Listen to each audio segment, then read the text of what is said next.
Bonjour chers internautes. Ok, nous sommes ici au pavillon extérieur de notre laboratoire bricolage camerounais, notre chaîne YouTube Bricocam. Bon, nous allons faire un montage très intéressant aujourd'hui. Bon, c'est vrai, je voulais qu'on voie le rôle d'un variateur et ici ses différentes fonctions, mais nous allons voir comment raccorder un transformateur électrique que voici et quelques applications. À quoi est-ce que ça peut vous aider? Bon, nous avions aujourd'hui besoin de raccorder ceci. Bon, l'application que nous allons pratiquer, comment on peut charger une batterie à partir de ceci. C'est un transformateur électrique. Pour ça, nous avions besoin d'une source électrique. Notre source électrique ici, nous avons 200 volts. Nous avions notre multimètre. Oui, il détecte la présence de la source. Oui, on va mesurer la tension électrique à la sortie. J'espère que vous voyez bien l'écran de notre multimètre en même temps que notre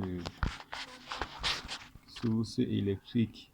On a 160.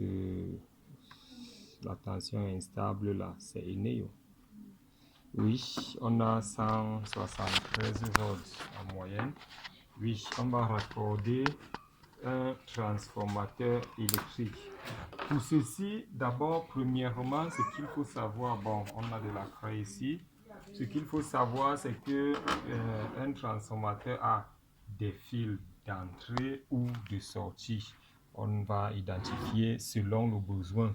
Ceux-ci peuvent être entrées et les autres sorties, vice-versa, selon qu'on veut augmenter ou diminuer la tension.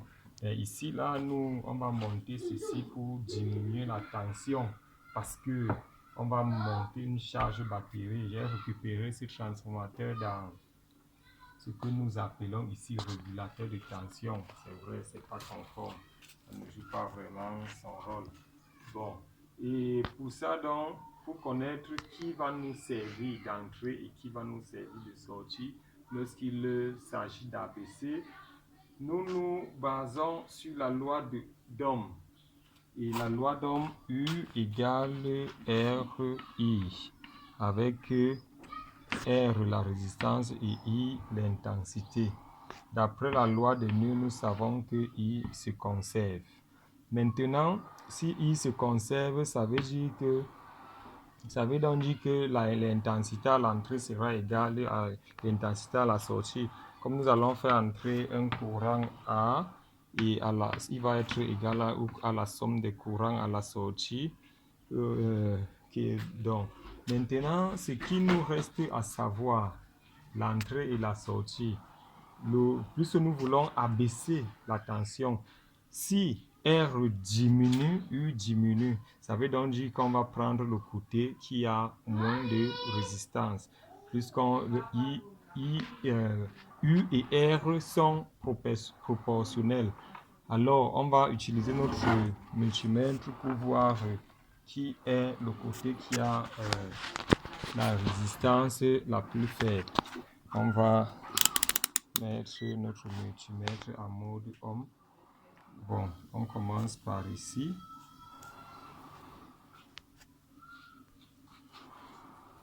On a 0,2 Ohm entre le blanc et le noir ici. Même chose entre le noir et le bleu. Entre le bleu et le blanc, toujours 2. Donc, les résistances de là-bas sont identiques de 0,2. Venons ici. On a 3,1 entre le rouge et le noir. Regardons ici sur le transformateur. Ici, on a 3,2. 3,1 plutôt entre l'orange et le jaune. Entre le jaune et le rouge, on a il faut bien arrêter. 3,3. Bon, il est donc évident que pour les résistances fortes sont de ce côté-ci, c'est le plus grand enroulement par ici. Donc pour abaisser, on va aller des résistances fortes vers des résistances faibles. Alors pour ceci, on va venir raccorder cela à notre... On va raccorder cela, je vais d'abord éteindre, on va raccorder cela donc. Et on peut, il est vrai qu'à partir des résistances, là, on peut mesurer, n'est-ce pas, la tension dont on a besoin, parce qu'on cherche entre 12 et 14 volts. Mais je ne vais pas le faire ici, ça serait, déjà, ça donne avec un résultat de 5% environ, en plus ou en moins. Bon, je suis ici. J'ai raccordé là et je vais démarrer.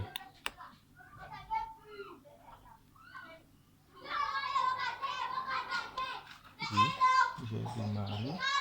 Bon, je vais prendre maintenant le multimètre, je vais mesurer la tension à la sortie.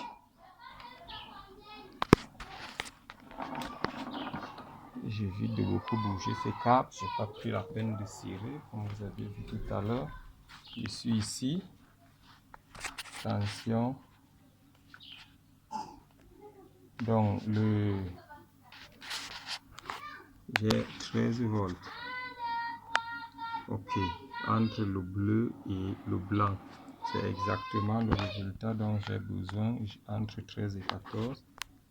Ici, j'ai 13 également. Donc, ces sorties sont tous égales. Bon, maintenant, voilà, j'ai déjà baissé mon courant de 174 j'ai déjà baissé mon courant de 174 à 13. Maintenant, ce qui m'intéresse au champ, ceci, on appelle ça un pont à diode. C'est vrai, on peut prendre 4 diodes, on les couple en boucle pour avoir un pont à diode. Mais ici, nous avions déjà sur le marché ce type de pont à diode qui a des caractéristiques comme ceci, 60 ampères et 1200 volts, ce que ça peut supporter comme courant et tension électrique respectivement. Maintenant, pour brancher ce type de pont à diode, il faut savoir comment câbler. Nous avions ici plus et nous avions là moins. Ça, c'est plus sorti et moins sorti. Parce que déjà, nous savons tous que le courant alternatif n'a pas plus et moins. On a plutôt phase et neutre. Maintenant, phase et neutre, on peut les brancher n'importe où. Si peut-être cette indication plus et moins sont déjà effacées, il y a la possibilité de retrouver le chemin avec le multimètre, mais aussi le rouge et le noir. On sait que le rouge est le côté positif. Bon, on va utiliser ceci, on appelle ceci des pinces crocodiles. Alors, puisque j'ai déjà ici 13 volts que je branche à gauche ou à droite, comme je vous l'ai dit tantôt, ça n'a pas d'importance. Maintenant, le pont à diode que nous branchons là nous permet juste de redresser le courant, simplement parce qu'on a un courant alternatif.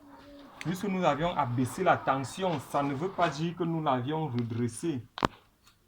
Donc maintenant, nous le redressons pour qu'il devienne un courant continu une fois qu'il passe sur les diodes. On peut vérifier avec un multimètre en mettant ça en mode courant continu.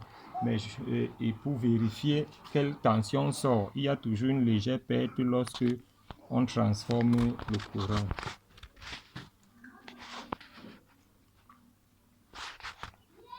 Oui, on peut voir 12,5. C'est parti de 12,5 en tension, de 13 à 12,5 lorsqu'on est passé du courant continu au courant alternatif.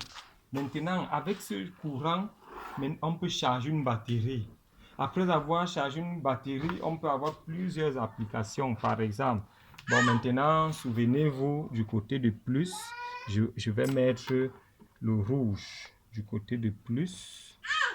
Je branche ma pince crocodile. Déjà, ce courant-ci ne frappe plus, ce qu'il faut retenir. Lorsqu'il est déjà à 12 volts, que ce soit alternatif ou il ne frappe plus, mais faites attention en cas l'ampérage est trop fort. Bon, maintenant ici sur la batterie, pour charger ma batterie, j'ai là le côté positif, c'est bien marqué là, et ici le côté négatif. Oui, je peux donc simplement mettre le positif ici et mettre le négatif là. Ma batterie est en charge. Je peux ajouter à ça, ce câblage un transistor pour pouvoir permettre que lorsque ça charge, la batterie est pleine, pardon, elle arrête de charger. Je peux également ajouter à cette batterie un onduleur lorsque Eneyang nous déleste et nous nous retrouvons en train d'utiliser le courant de la batterie à la maison. Ok, merci et bonne journée à vous. J'espère que vous allez vous abonner cette fois-ci à notre chaîne YouTube Bricolage Camerounais. Merci bien.